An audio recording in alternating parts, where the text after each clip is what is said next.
자, 여러분, 지금 이거 동기부여 은사 이렇게 앞장 이거 강의 가지셨죠? 예, 지금 은사가 어떻게 있는지 나가는 거 보겠습니다. 자, 우리가 영적 은사라고 부르는 것을 좀 더 구체적으로 보면 세 가지가 있습니다. 자, 은사가 있고요, 섬김이 있고, 사역이 있고.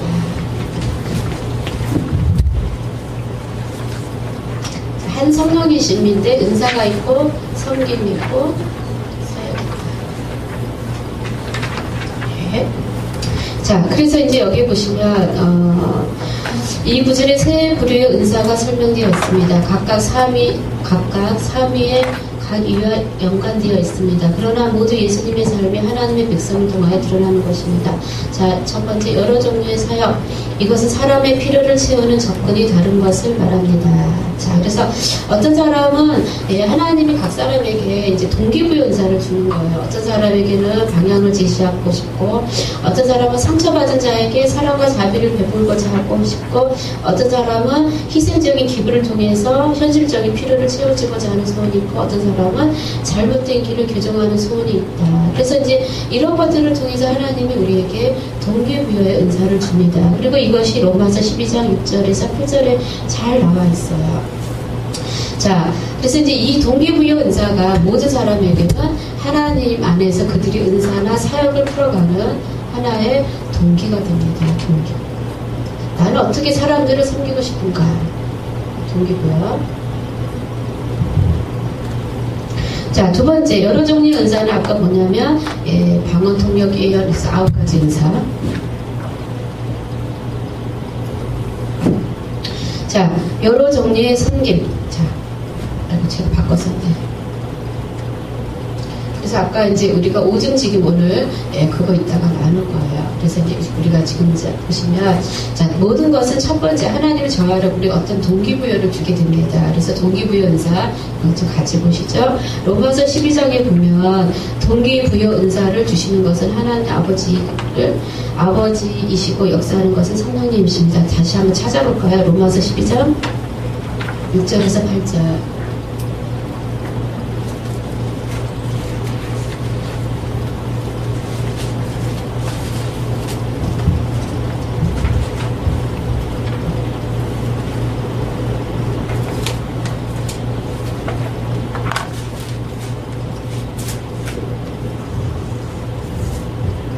읽겠습니다.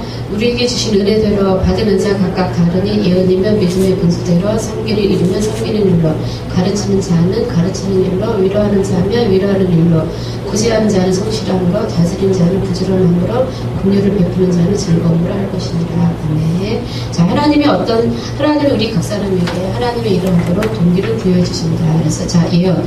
주어진 상황에서 하나님의 마음과 생각을 알려주어 잘못된 것을 정정하고자 하는 마음의 소원. 섬김. 상대방의 현실적 필요를 채워주기 위해 시간과 노력을 투자하고자 하는 소원. 가르침. 상대방에게 깨달음과 방향을 주기 위해 하나님의 진리를 전달하고픈 소원.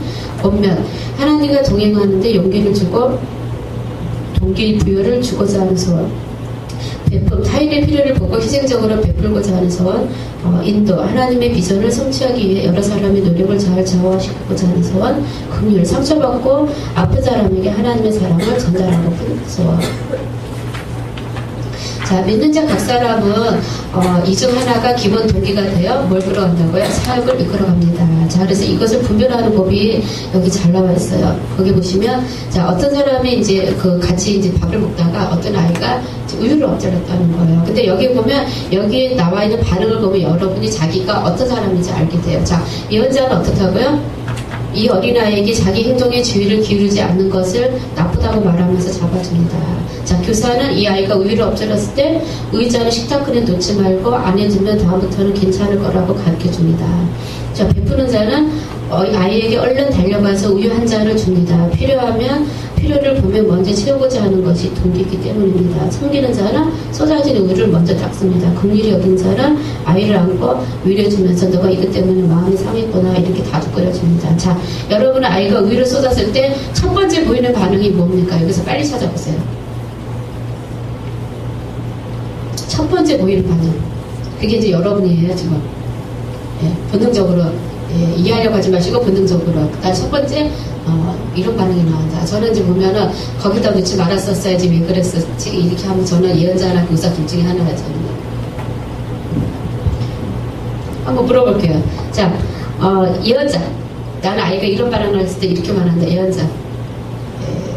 예, 두 분. 예. 자, 두 번째. 나는 교사. 예. 그 다음 세 번째. 나는 베푸는 자. 네. 그 다음에, 섬기는 자. 네, 두 분. 그 다음에 긍휼을 베푸시는 자. 네. 자, 이게 이제 여러분 안에 있는 동기부여예요. 동기부여. 그래서 여기서 이제 여러분이 그것에 대해서 기름 부음이 여러분에게 이제 나간다는 거, 성향이. 이게 이제 하나님이 여러분에게 주신 성향이에요. 기름 부음의 성향. 이제 이 포인트를 잘 잡으셨죠? 명단을 좀 써야 되는데. 다시요. 아니, 제가 이걸 봐야 있다가 여러분이 이제 이 삼강이가 좀 재밌어져요. 근데 이걸 잘 모르면 삼강이는 뭐야, 이거 나하고 상관없는 것 같은데. 그렇게 되거든요. 자. 아까 예언자적으로 누가 하셨어요? 누가 손드셨어요? 박선미 집사님, 예, 우리 박 목사님, 또 우리 목사님, 예. 우리 목사님. 자, 그 다음 또, 두 번째. 교사. 교사 누구셨어요? 예, 우리 사모님, 우리 김성은 집사님, 예. 하시고 또, 그 다음에. 베푸는 자요. 예. 최 목사님. 그 다음에. 섬기는 자. 노지미 수사님하고.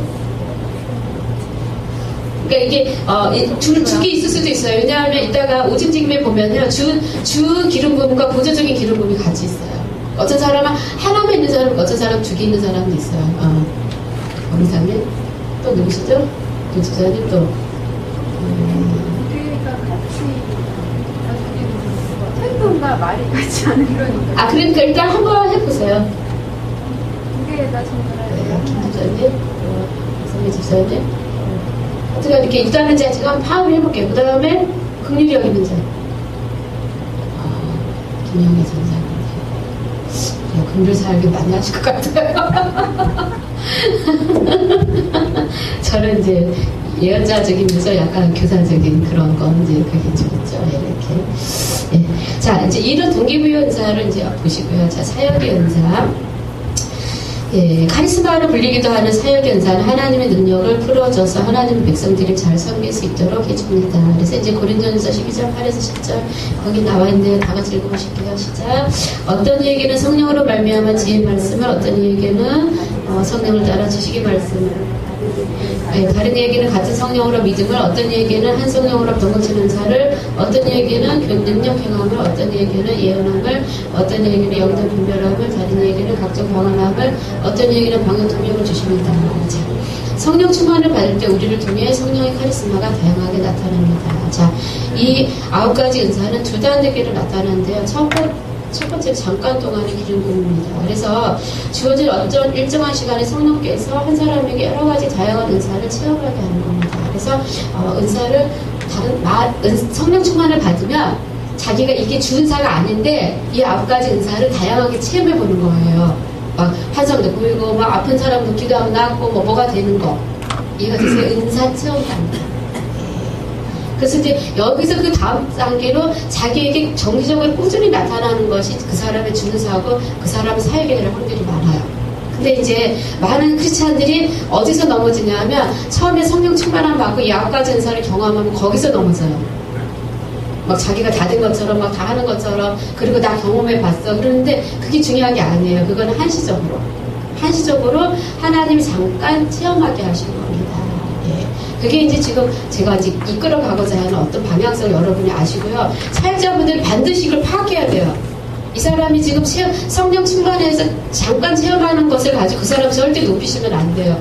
평신도도 마찬가지예요. 내가 이것을 좀 지나면 나에게 아까 동기부여와 이 주 은사와 같이 나타나는 게 꾸준히 있고요. 거기서 인격의 성숙을 해야 돼요.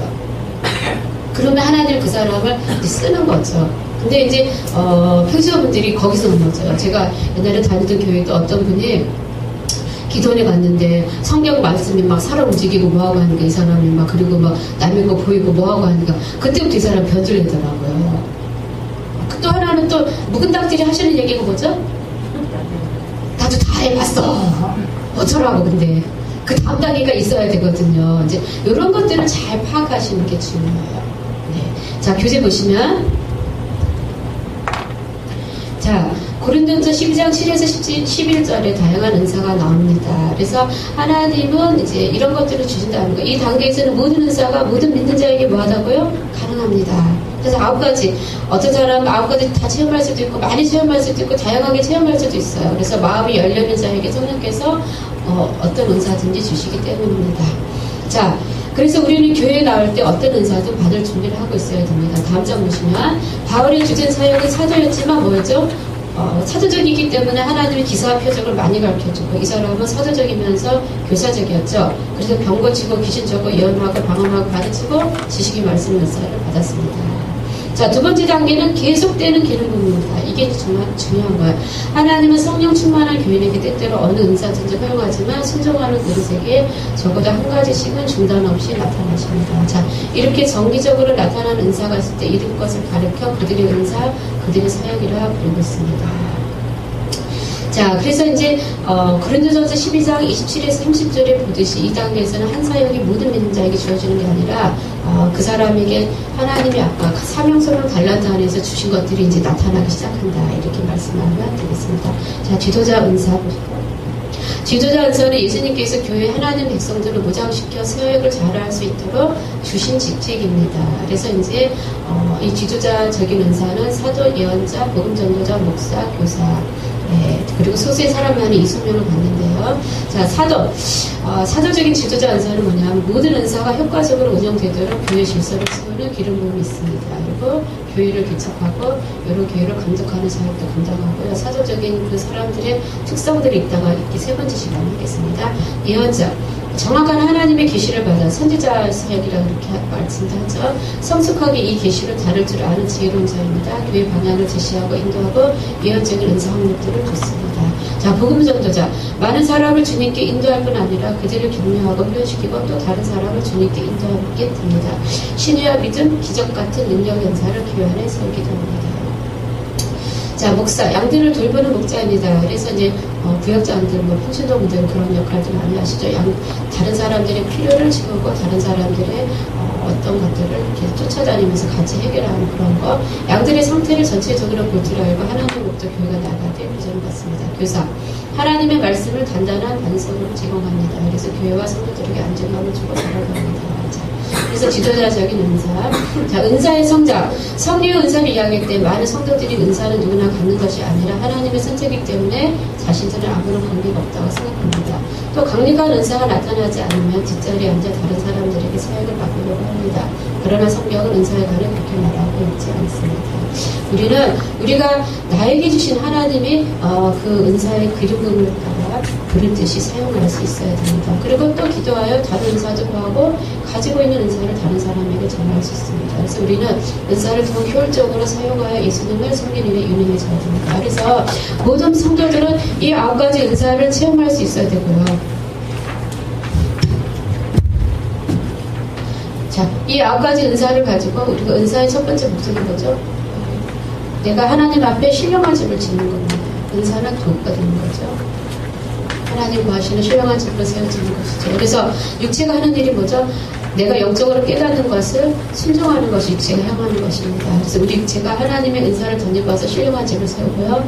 두 번째, 이 은사를 가지고 우리가 주님의 몸된 교회와 나에게 주신 것들을 잘 돌볼 수 있는 관리자가 되어야 된다는 게 이 은사의 목적입니다. 그래서 저는 모든 성도님들이 9가지 은사를 다 갖고 있어야 되고요. 체험해 보고요. 그 다음에 더 나아가 자기 신령한 집을 이것 가지고 세우고 더 나아가 자기 주신 주된 은사를 적극적으로 사용해야 됩니다. 그래서 이제 제가 이제 한국 사역자, 외국 사역자를 비교해 보면요, 외국 사역자들은 기본적으로 복합 은사를 깔고 있어요. 복합 은사를 깔고 있는 것과 우리 교회, 우리나라 같은 경우는 기존 원장님들 같은 경우는 신뢰나 능력이나 부분적인 은사를 갖고 있어요. 단수적인 은사. 사역의 폭이 레벨이 확실히 다릅니다. 그래서 저는 이제 복합은사를 많이 씁니다. 그래서 제가 딱 하나를 할 때 하나만 푸는 게 아니라 하나 안에서 9가지 아니면 5가지 최하 이렇게 3가지 이상을 동원해서 딱 풀어버리거든요. 그러니까 기도 사역을 할 때도 그렇게 하고 나면 판이 달라져요. 복합은사를 써버리면. 그러니까 외국 사역자들은 제가 보면은 강의를 하고 세미나를 하고 영적 전투를 해도 그들은 기본적으로 지혜와 지식의 말씀면서 영분별 더 나아가 방언 통역 예언은 그냥 깔아요. 근데 우리나라는 딱 영적 전투는 그거만 해. 무슨 양 말하자면 뭐와 싸우는데 그렇게 그들은 하지 않아요. 그래서 그들의 사역의 스케일이 달라져요. 그래서 제가 여러분에게 훈련하는 건 뭐냐면 복합은사를 사용하도록 저는 여러분에게 그렇게 훈련할 겁니다. 그래서 제가 여러분하고 다양한 매뉴얼을 나누고자 하는 건 뭐냐면 여러분이 하나의 문제를 복합적으로 풀어갈 수 있는 눈이 열리시길 바라요. 그래서 이제 제가 오늘 오중지금 이것도 뭐냐면 여러분이 다른 사람의 은사를 볼 때 9가지에서도 보고 동기부여에서도 보고 오직지금 안에서도 그 사람을 보면요 여러분이 사람들을 세울 수 있는 안목들이 많이 길러지게 돼요. 그러니까 그 사람이 갖고 있는 패턴 따라 여러분이 사람들을 수용할 수 있는 폭이 제한적이기도 하고 넓어지기도 합니다. 그리고 자격이 있는 것도 그렇게 많이 세우셔야 돼요. 제가 처음에 알았을 때 저에게 준 건 뭐였냐면 치유하고 양육이고 저는 신유 능력 경험 연분별 지식의 말씀면서 제 말씀면서 이렇게 있었거든요. 그것만 알았어요 저는요. 그래서 그런가 보다. 근데 또 다른 데 가니까 당신은 선지자적인 기록감이 있고요. 당신은 또 목양적인 그런 마인드가 있고요. 당신은 또 청년사역이 뭐가 이렇게 다양하게 들으니까 다양하게 하나님이 알려주시니까 내가 이렇게 폭이 넓어지면서요. 그런 부분에 대해서 많은 것들을 접하게 되더라는 거죠. 그래서 우리 모든 사람들이 저는 추천해 드려요. 여러분이 9가지 은사를 다 갖고 계시기를 갖고요. 그 다음에 여러분의 주된 은사들은 더 두드러지게 활성화되시기를 바랍니다. 우리가 이 2가지는 꼭 가지셔야 돼요. 그래서 나는 은사가 필요 없어요. 그런 사람은 영적으로요 벌써요 뒤떨어지는 거예요. 왜? 무기를 쓸 줄 모르면 그만큼 영적인 돌파가 어렵고 여러 가지를 못하는 거죠. 여기 저기 방어 못하신 분 없죠? 가시죠? 통역 예언 다 하셔요? 방어 통역 하실 수 있어요? 네. 이제 통역 훈련도 할게요. 제가 여러분이 저랑 할 게 되게 많거든요. 제가 여러분을 디테일하게 잘 짜서 이제 우리가 개인적인 프랙티컬을 많이 하면서 이제 그런 훈련을 제가 많이 교정해 드릴 거예요. 그래서 일단 방언이 오시면 통변 예언은 기본적으로 은사가 와 있습니다. 그래서 방언부터 많이 하시고요. 그 다음에 여러분 안에서 아까 이제 능력 사역을 하시면은 신유나 능력 개념, 믿음의 은사 이런 것들이 많이 풀어져야 되거든요. 그리고 계시적인 은사는 영분별 지식과 제 말씀 은사는 이런 것도 여러분이 제가 할 겁니다. 그래서 여러분이 어떻게 그것을 이제 해 가느냐가 제가 테마를 잡아서 할 거예요. 그러면 그 테마 안에서 여러분이 그 훈련들을 하시게 되는 거예요. 그래서 이제 가장 기본적인 건 우리가 성령의 음성을 어떻게 듣느냐 이게 열려야 되고 여러분 저번 주에 숙제하셨어요? 영혼과 영성? 주님과 이렇게 대화식으로 하는 거 하셨어요? 하시기를 바래요. 예, 가장 중요한 건 영혼과 영성. 내가 하나님과 친밀한 가운데 교제하고 이야기 나누고 이런 삶. 2번째, 거기에서 좀 더 세밀하게 들어가는 게 은사적이고 하나님께 물으면 좀 더 구체적인 답들이 나오는 거 이런 거. 예, 여러분께서 우리가 그래서 정말 성령의 음성에 대해서 우리가 많이 열려 있어야 됩니다. 그래서 때로는 깨달음으로, 직관으로, 교제로, 은사적으로, 꿈과 환상을 여러 모습으로, 환경을 통해서, 사건을 통해서 이런 것들이 굉장히 중요해요. 그래서 오전 강의 여러분 잘 들으세요. 오전 강의는 우리가 영적인 지식과 패턴들과 영적인 단계들의 다양한 것들을 다 말씀해드려요. 그래서 우리가 대인관계를 통해서도 하나님이 하시고자 하는 일들이 있잖아요. 첫 번째 대인관계는 나의 자아를 파쇄하기 위함이고요. 2번째는 그를 세우기 위함이고, 3번째 그 안에 있는 악한 영들을 잡아내고 그로 하여금 하나님의 사람으로 세워지고 양육되기 위함입니다. 이걸 모르면 우리는 대인관계가 향방 없는 싸움을 싸우게 돼요.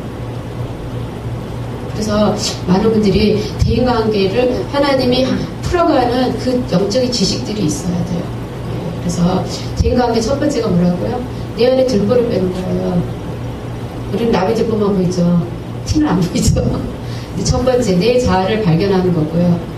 2번째는 우리가 그 사람을 생명 안에서 양육하는 건데, 그러기 위해서 그 사람들이 역사하는 영을 알고, 그 다음에 그 사람을 향한 하나님의 어떤 깊은 것들을 알고 우리는 끌어갈 수 있는 사람이 되어야 됩니다. 그래서 그럼 대인관계도 이제 아마 강의 들으실 거예요.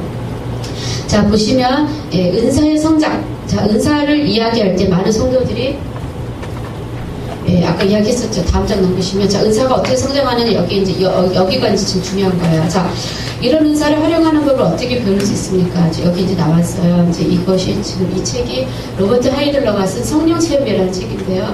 제가 이렇게 근자에 보기 드물게 오래전에 이 책을 샀었지만 이 책에 보면은 이 부분에 대해서 어떻게 한 사람이 그 사역 안에서 쓰게 되는지를 잘 나와 있어요. 그래서 로버트 하이들러가 교사적인 면에서 아주 세계적으로 명성이 있는 분입니다. 그래서 그분 강의도 참 제가 들어봤었고요. 네, 강의도 이렇게 여러 가지 책도 봤는데 이 부분을 참 잘 설명하셨어요. 여러분 교재 보실게요. 자, 조라는 사람이 있는데 처음 나온 사람입니다. 이제 성도입니다. 주님을 사랑하는 열정으로 가득 차 열심히 섬기고 있습니다. 그 안에 성령께서 내주하고 계시고 기도를 받아 능력도 입혀졌습니다. 그러나 저는 그것을 사용하는 법을 모릅니다. 자, 그는 은사를 사용하는 방법 어떻게 배울 수 있을까요? 자, 은사 활용에 관해 다음과 같은 단계를 제시하고 있습니다. 1단계, 동기부여 은사의 활용.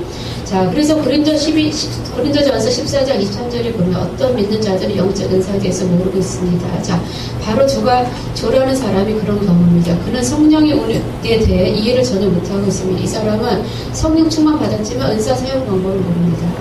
자, 근데 이제 이 사람에게 하나님이 주신 동기부여 은사가 긍휼이라고 가정을 해보면, 자, 그는 이제 이 사람은 긍휼이니까 아까 결핍에 처한 사람 만나면 도와주고 싶고 기도해주고 싶고 사랑을 나타내고 싶다 이 말이에요. 자, 이것이 은사의 첫 번째 단계로 자기 안에 뭐죠? 내주하는 성령에 의해서 생기는 감동이라는 거죠. 그럼 이제 이 사람이 이걸 순종한단 말이에요.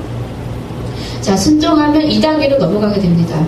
자, 그래서 그가 이제 사랑하는 마음으로 이제 결핍에 처한 사람을 만나면 도와주고 기도해주고 사랑을 나타내고, 그런데 이제 때때로 그가 이제 이 동기부여 긍휼을 가지고 기도할 때 뭐가 나타나냐면 하나님께서 때때로 초제한적인 역사를 일으켜요. 그래서 어떤 사람은 이제 아픈 자매를 놓고 기도하는데 뭐 병도 낫고, 또 어떤 고통에 처한 형제를 기도하는데 하나님 예언의 말씀도 주고, 그래서 이제 그 사람이 자기 안에 있는 그 이제 긍휼 안에서 하나님이 주신 그 달란트들이 슬슬슬 일어나는 것입니다. 자, 근데 이것은 한시적이라는 거예요. 그래서 성령 충만할 때 우리가 나타나는 은사가 이제 이런 거죠. 그래서 환상과 지식도 받고, 또 본인도 알지 못하는 말로 기도도 하고, 또 병자 기도하면 손에 열기나 정의 같은 게 나타나고, 자, 이런 것들이 이제 자기 안에 은사가 막 드러나기 시작하는 거죠. 경험하는. 이들이 이제 잘 가르침을 받은 다음에 이런 상황에서 역사하시는 성령님을 인식하게 되어 그것을 잘 활용하게 되므로 큰 유익을 끼치게 됩니다. 근데 만약 이 상태에서 가르침을 못 받으면, 티칭을 못 받으면 몇 년 동안 이런 경험을 하고 있다 할지라도 이것을 어떻게 될지 모릅니다. 자, 3단계. 계속되는 사역의 은사.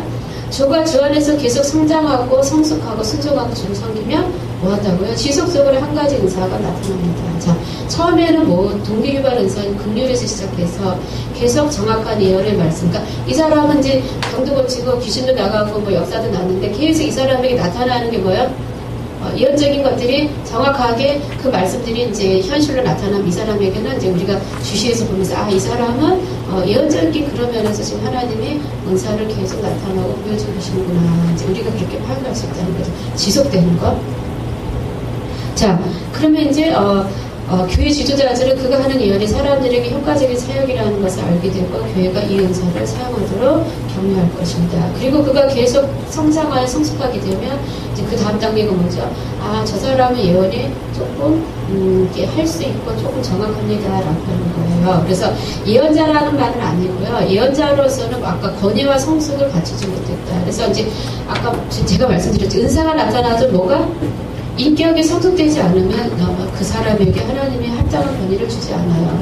네, 근데 이제 제가 이렇게 좀 보면 이렇게 저도 이제 사역자들에게 사역을 좀 받아보거든요. 그러면 이제 받아보면 대체 그 사람 감이 와요. 네, 그래서 이 사람은 어떤 레벨이구나 이렇게 감이 와요. 근데 이제 보면 예언 사역자가 있고요. 그냥 예언의 은사를 가진 사람이 있고요. 그 다음에 예언자가 있고요. 지금 우리 선지자라고 그러죠. 이거는 하나님이 인정하셔야 되는 하이 레벨입니다. 아주. 근데 어떤 사람은 이제 아까 저 같은 경우는 예언의 은사를 가지고 하는 거예요. 근데 이제 예언 사역자는 이 사람이 예언의 은사를 갖고 하는데 그가 주님 안에서 정말 순종하는 법도 배우고 권위 안에서 성장하고 그 다음에 그가 스스로 주님의 음성을 잘 따라갈 수 있어야 돼요. 그래서 포인트는 예언 사역자는 일상에서도 주님의 음성을 잘 따라가느냐, 주님과 어떤 친밀성을 많이 갖고 있느냐, 이게 포인트고요. 예언의 은사는 예언할 때만 그 시간만 은사가 나타나고 평상시에는 상관이 없는 삶을 살아요. 이해가 되세요? 예. 저는 이런 사람 많이 봤어요. 그래가지고 특히 중보자들도 마찬가지예요. 중보할 때는 중보의 은사로 인하여 하나님이 성도들에게 세세한 걸 가르쳐주지만 일상에서도 자기가 주님의 음성을 따라가는 훈련을 해야 돼요. 이게 포인트가 되어야 돼요. 이게 관건이 돼야 돼요. 근데 한국 사람들은 이것만 했어요. 이거. 그러면서 착각하는 거야. 나는 음성을 들으니까 범사도 내가 음성을 듣고 살겠지. 전혀 아닙니다. 그런 사람 많아요. 예언 사역자는요, 그의 성품과 인격과 예언 것들이, 많은 것들이 검증이 돼야 되고요. 그가 또 하나는 주님으로부터 이 일상의 친밀성이 확립이 되고요. 그러면 여기서 이제 2단계는 뭐냐면, 우리가 아주 상상할 수 없는 아주 높은 레벨에 아주 그 단계를 올라가는 분이에요. 그래서 그 중에 대표적인 분이 뭐냐면, 릭 조이너. 릭 조이너 책 읽어보시면 쇼킹하죠? 무슨 환상이 파노라마 것처럼 가. 이 그림 하나도 안 보는, 그때 제가 그 책 읽고요. 난 그림도 안 보는데 무슨 이분들 열린 환상에서 무슨 이게 시리즈로 비디오처럼. 근데 이제 우리나라는 잘 모르겠고, 외국에는 릭 조이너, 박 존스, 척 피어스, 막 이런 사람들이요. 거의 이 상위 레벨에 있어요. 그래서 이 사람들이 세계적인 방향을 잘 풀어가고 있습니다. 하나님의 전략을 받아서요. 그리고 릭 조이너 책 많이 읽어보세요, 여러분. 굉장히 거기에 보면요. 빛과 어둠의 영적 전쟁, 그거 여러분 많이 보세요. 근데 그 책을 볼 때 여러분이 처음 보기는 쉽지는 않아요. 근데 릭 조이너 책은요, 엄청난 영적인 많은 진리와 계시를 풍부했기 때문에 여러분 목회자분들은 꼭 보셔야 돼요. 빛과 어둠의 영적 전쟁 1탄, 2탄은 부르시는 그런 제목으로 나왔어요. 거기에 보면 성도들이 어떻게 나오냐면, 빛과 어둠의 영적 전쟁 보면 성도들이 자기네끼리는 잘한다고 하는데 그 뒤에 다 마귀가 타고 있더라. 그러면서 기만과 속임과 분열을 가지고 서로를 헛듣고 조장하면서 자기가 잘한다고 하면서 교회를 파괴하고 서로 믿음의 그 산에 올라가지 못하게 하고 있더라. 그래서 거기 보면은 얼마나 믿는 자들이 조종당하고 기만당하는지 장렬하게 나와 있고요. 그 다음 단계 나와 있고요. 그러면서 마지막 단계가 아버지 사랑의 단계, 그거를 말해주고 있어요. 그래서 거기 보면 이제 천국에 가서 그 사람이 사도 바울도 만나고 다 이렇게 만나봐요. 그러면서 그들이 하고 싶은 말들, 그들이 말하고 있는 것들을 다 이렇게 이 사람이 저술했거든요.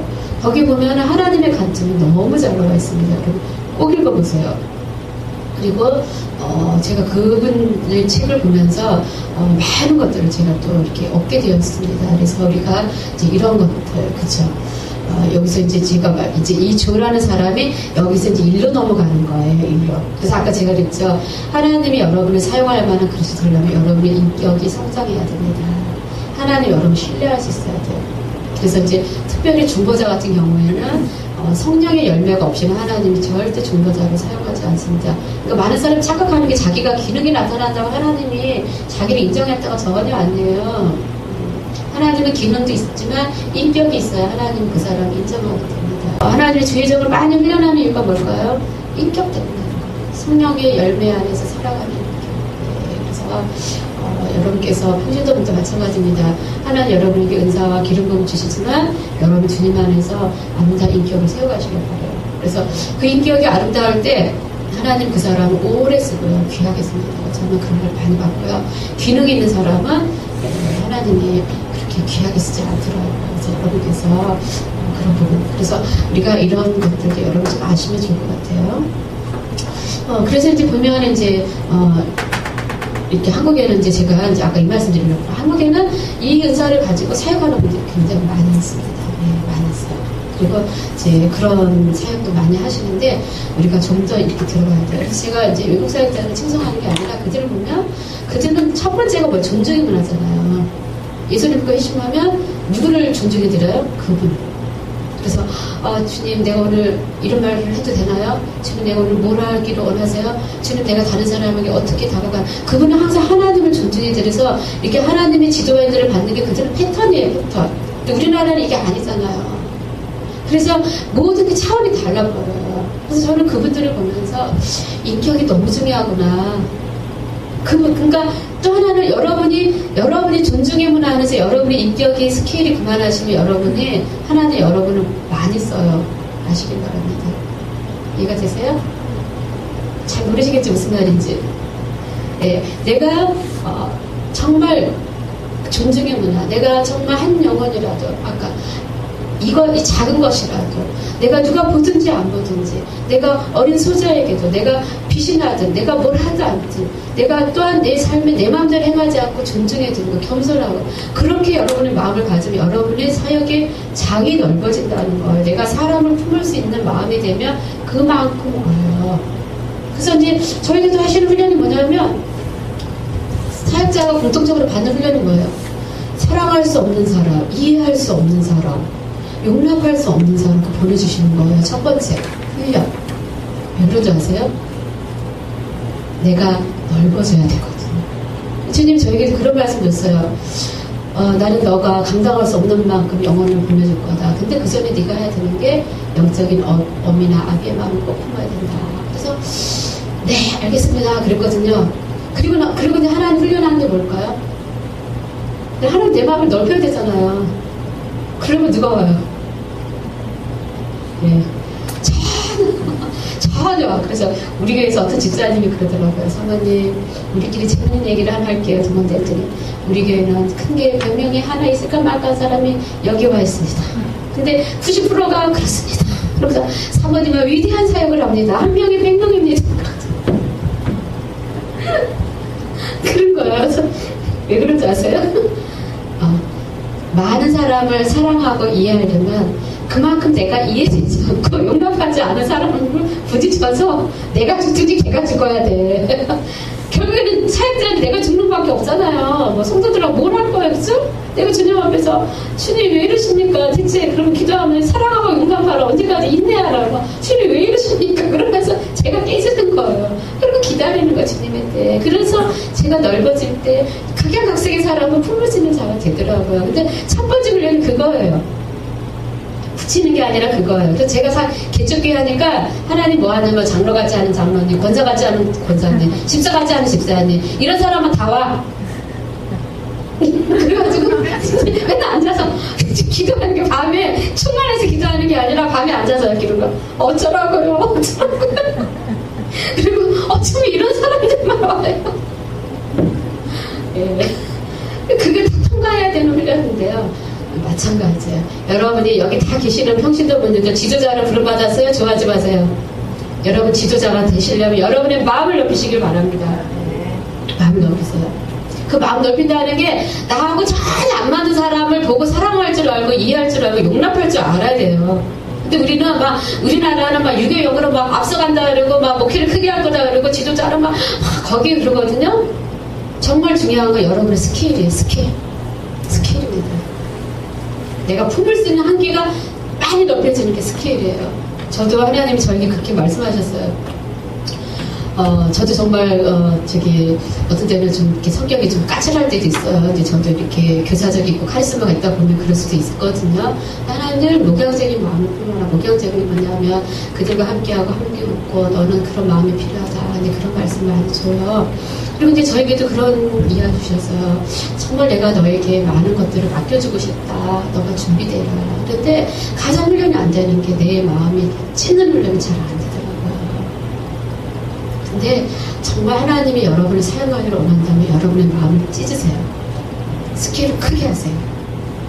그리고요, 여러분이 인격적이 되세요. 그래서 저는 하나님에게 그런 기도를 했었어요.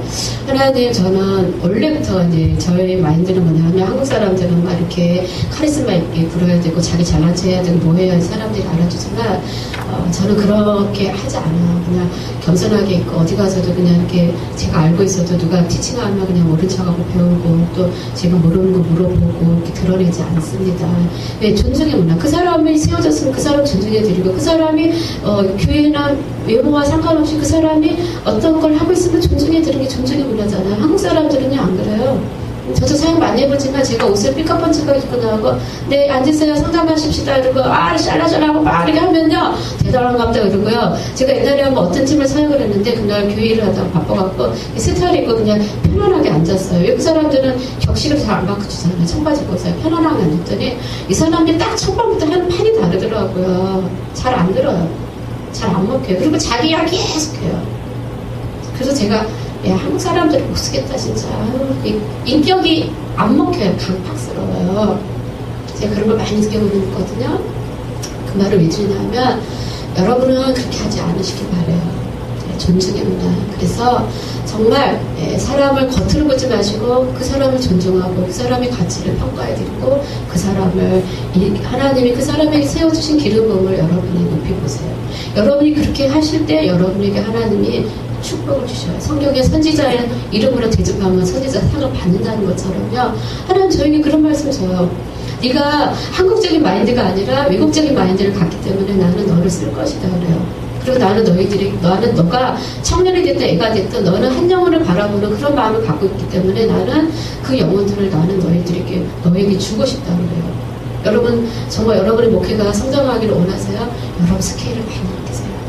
그래서 주님이 저에게도 그런 말씀 주셨어요.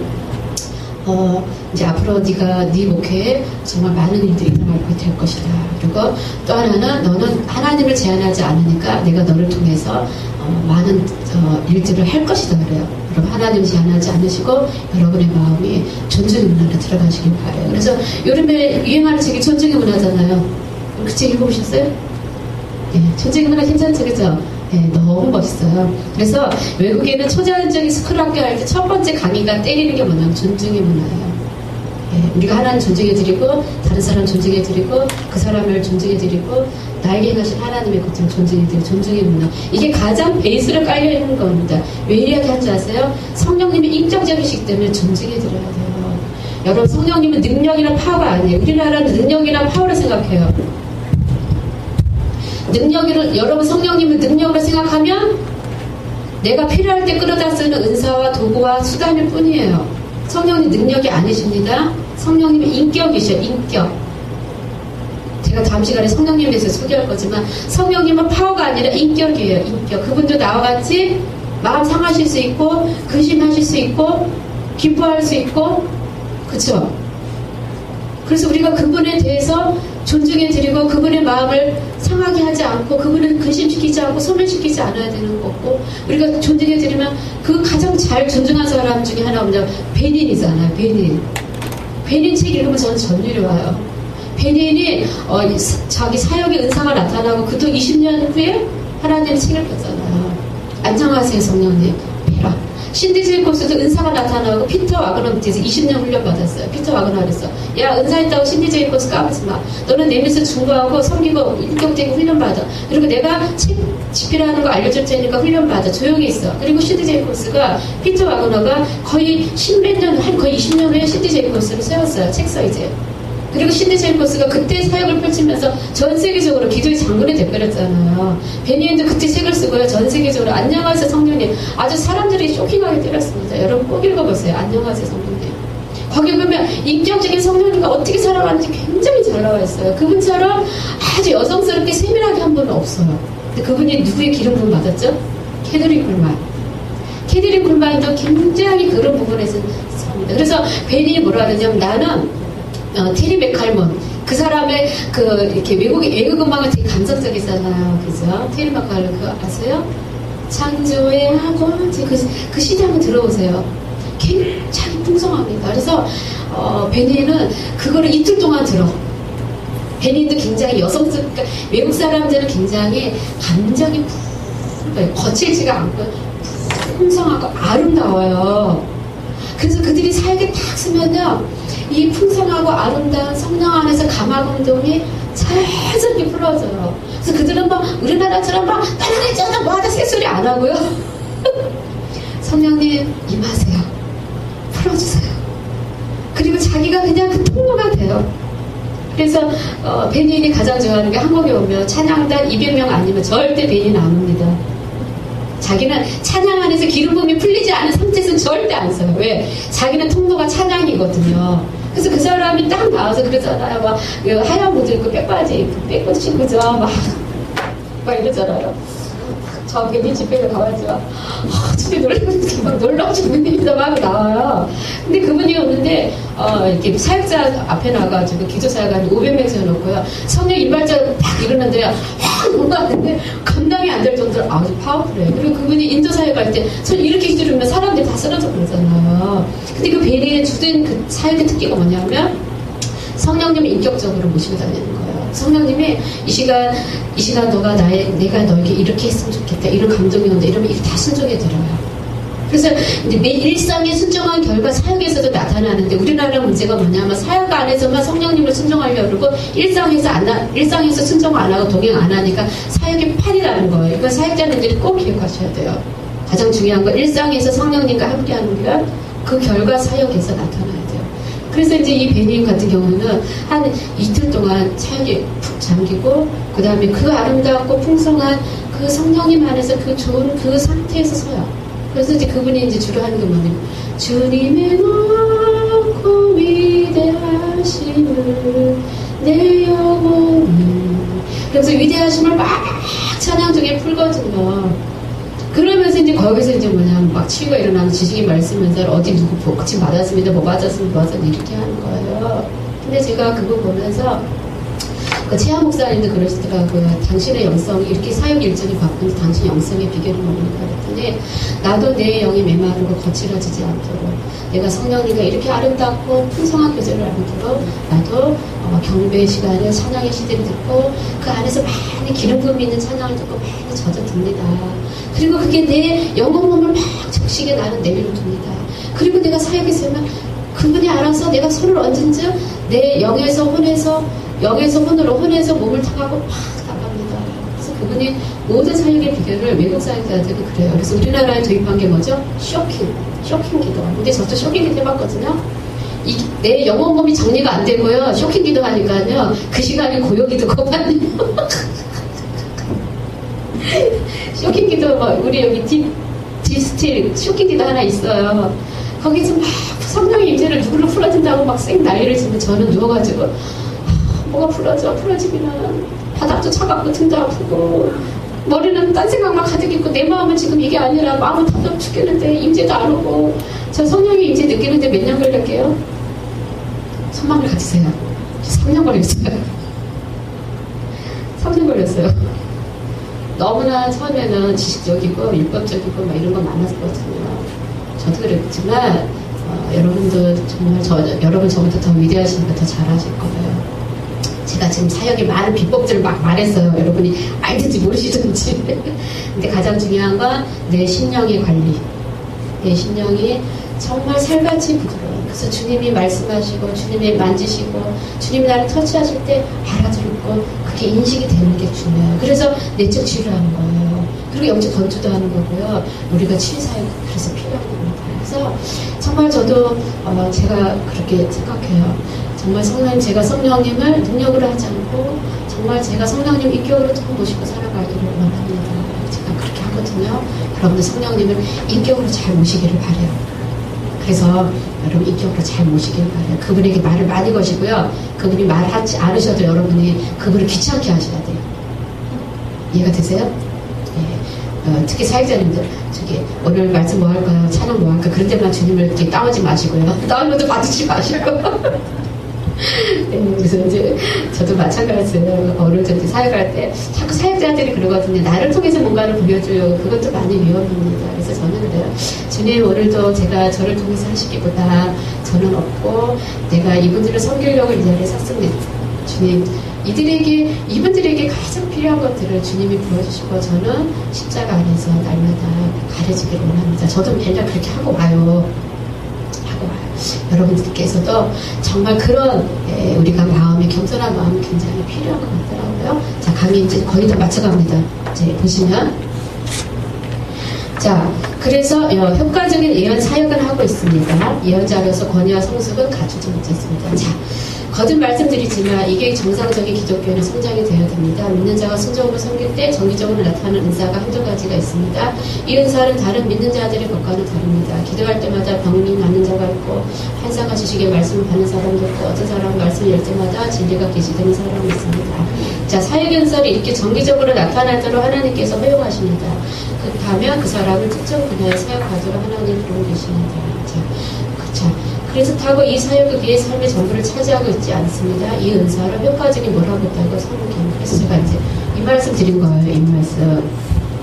자, 다른 은사가 성장할 기회가 아직도 있습니다. 그러나 교회에서 주된 사역은 그분입니다. 이것이 개발되고 있을 때에는 인내하는 것이 중요합니다. 교회 지도자들에게 순복하고 적절한 시기에 그들이 당신을 높여주도록 하십시오. 자, 4단계 직분으로서의 은사. 자, 몇 년 동안 저는 겸손하고 순종함으로 주 안에서 계속 성장합니다.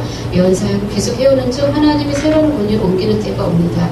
그의 예언이 새로운 무게를 띠게 되고 새로운 단계의 분별력이 생기게 됩니다. 하나님이 그를 예언자의 직분으로 옮겨갑니다. 자, 다시 말하지만 이제 이런 것들이 이제 교회에서 이렇게 풀어져야 되는 어떤 하나의 과정들이 되어야 됩니다. 사역이 몇 년에 걸쳐 많은 사람들에게 유익을 끼치게 되면 하나님 그 사람을 높이고 더 높은 차원의 권위를 주십니다. 이때 교회가 이제 이 사람은 우리가 교사입니다. 이런 예언자입니다. 이렇게 인정하게 됩니다. 그래서 이 정도의 수준과 성숙과 은사의 효율성이 탁월해지면 그래서 또 다른 사람도 훈련시키고 교회 전체도 이끌 주게 됩니다. 그래서 이제 우리가 은사를 가지고 이렇게 서게 되는 과정들을 나누어 보았습니다. 자, 여러분 5분만 쉬시고요. 그 다음에 오줌지기는 하고요. 그 다음에 이제 영적 돌파 이렇게 빨리빨리 강의 넘어가도록 하겠습니다.